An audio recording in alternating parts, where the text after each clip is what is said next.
আলাইকুম গাইস, কেমন আছেন? আশা করি ভালো আছেন। আলহামদুলিল্লাহ আমি ভালো আছি। আজকে আপনাদেরকে একটা কথা বলবো। কথাটা হচ্ছে যে তাহলে আওয়ামী লীগ সরকার থাকা অবস্থায় অনেক কাজ করে গেছে। ওই কাজটা হচ্ছে যে কাজটা করছে, অনেক ভালো কাজটা করছে। এই নদীর পাশে যেটা ঘাটওয়াল, এই ঘাটওয়ালটা যে উঠেছে, ধরেন সিভিক্স থেকে চট্টগ্রাম পতেঙ্গা সিভিক্সের থেকে আপনার এখান দিয়ে আকমাল আলী রোড পর্যন্ত একবারে এটা ঘাটওয়াল দিয়ে দিছে। বাকি ইয়ার পরে আপনার ওখান থেকে আকমাল আলী রোড থেকে বাকি ওদিকে আপনার ইয়ে দিয়ে দিছে, ঘাটওয়াল দিছে, কিন্তু ওগুলো সুলভভাবে দিছে। কারণ এইভাবে দেন হয়, এরকমভাবে যদি দিত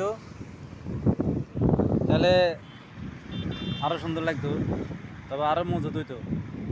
এখন ওদিকে যেভাবে দিছে ধরেন এইভাবে দিছে আর কি, এখানে যেরকম দেখা যাচ্ছে এভাবে, কারণ এটা পুরোটা দিছে। ওই যাক, যদিও এই কাজ ভালো করছে, আকমাল আলী রোডের উত্তর পাশে থেকে করে অনেক কাজ করে গেছে, যে সোলিংগুলো করছে অনেক সুন্দর হয়েছে আর মাশাআল্লাহ। তো কাজটা করছে যে অনেক উপকার হচ্ছে মানুষের। ওটার থেকে আর এই এখান থেকে বেরিটারও অনেক একবার ঠিক উপকার হয়েছে। হয়ে যাওয়ার নাহলে পর্যন্ত মানুষের এটা সোলিং দিয়েছে। তো অনেক বা সুন্দর হয়েছে। এটার ভিডিওটা ভালো লাগলে দায়িত্ব। লাইক কমেন্ট শেয়ার করে দিও।